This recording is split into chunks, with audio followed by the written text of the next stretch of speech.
नवरात्र हा काळ धार्मिक आणि सांस्कृतिक दृष्टिकोनातून महत्त्वाचा असून या काळात अनेक भक्तजन विविध प्रकारे देवीची पूजा अर्चना करत असतात। दरम्यान या काळात अनेक ठिकाणी सांस्कृतिक कार्यक्रम जसे की व्याख्यान, भजन, कीर्तन, माता की चौकी इत्यादी विविध कार्यक्रमांची मेजवानी भाविकांना मिळत असते। ठाण्यातील राजस्थान प्रगती मंडळाचे अध्यक्ष राकेश मोदी यांच्या घरी माँ दुर्गा विराजमान झाली असून 26 सप्टेंबर रोजी संध्याकाळी 6 वाजल्यापासून माता की चौकी भक्ती गीतांच्या कार्यक्रमाचं आयोजन केलं होतं। या कार्यक्रमात हॉलीहॉक कॉस्मॉस लाउंज मानपाडा येथे हा कार्यक्रम आयोजित केला होता। या भजन संदेशच्या प्रमुख गायन टी सिरीजचे गायक कमलेश कपूर त्याचे साथीदारांनी त्या भजनामुळे संपूर्ण वातावरण भक्तिमय झाले होते। यावेळी राजस्थान प्रगती मंडळ अध्यक्ष राकेश मोदी, शीतल मोदी, गिरीश पवार, राजेश शेट्टी, पंकज ताम्हाणे, संदीप पाल, आनंद खानविलकर, सुरेश बाबू, कमल गांधी यांच्यासह शिवसेनेचे पदाधिकारी नितीन लांडगे, टोणी सिंग, सिद्धार्थ पांडे, मानपाडा पोलीस स्टेशनचे वरिष्ठ पोलीस निरीक्षक सुनील वरुडे, युवराज कदम, आशुतोष शिरळकर,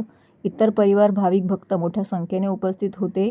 माता की चौकी या कार्यक्रमाची त्यांनी शोभा वाढवली। माँ दुर्गेचा आशीर्वाद सर्वांना प्राप्त व्हावा यासाठी घरी माता की चौकी आयोजित केली असून सर्वांना दुर्गा माँ सुख, समृद्धी आणि निरोगी आयुष्य लाभो अशी प्रार्थना यावेळी राकेश मोदी यांनी केली आहे।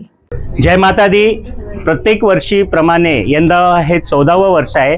हॉलीहॉक फॅमिलीमधील आम्ही सगळे माताचे भक्त मिळून ही माताची चौकी आयोजित करतो आणि माता चरणी हीच एक प्रार्थना करतो की या देशात सुख, समृद्धी आणि वैभव नांदावे ही माता चरणी हीच अपेक्षा आहे।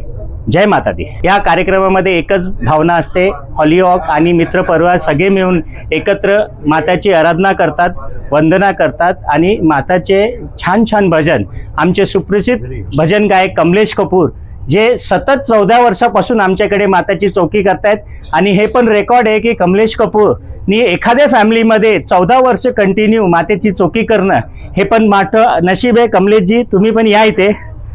हे टीसी सिरीजचे फेमस सिंगर आहे कमलेशजी कपूर, कंटिन्यू 14 वर्षापासून माताची चौकी आपल्याकडे करतायत। जय माता दी। सभी को तो पहले नवरात्रों की ढेर सारी शुभकामनाएं। इस परिवार में मैं लगभग जैसे राकेश जी ने बताया कि 14 साल से माँ भगवती की चौकी करता हूँ। वैसे तो मुझे 25 साल हुए माँ भगवती की चौकी जगराते करता हूँ, मगर ये पूरा परिवार का मुझे प्यार मिलता आया है और इन्होंने मुझसे कमिटमेंट की है कि जब तक हम एक दूसरे के लिए जिंदा हैं माँ भगवती के लिए, तब तक ये चौकियाँ ऐसे ही कहीं न कहीं किसी न किसी रूप में थाना के अंदर होती रहेंगी और मैं भी आता रहूँगा। मेरा भी इनसे वादा है, इन्होंने भी मुझे वादा दिया है जोत के सामने लेके, और यही शुभकामनाएं सभी को दूंगा कि ये माँ भगवती सबको देती आई है, देती रहेगी। ये माँ के दरबार से मेरी जय माता दी। जय माता दी।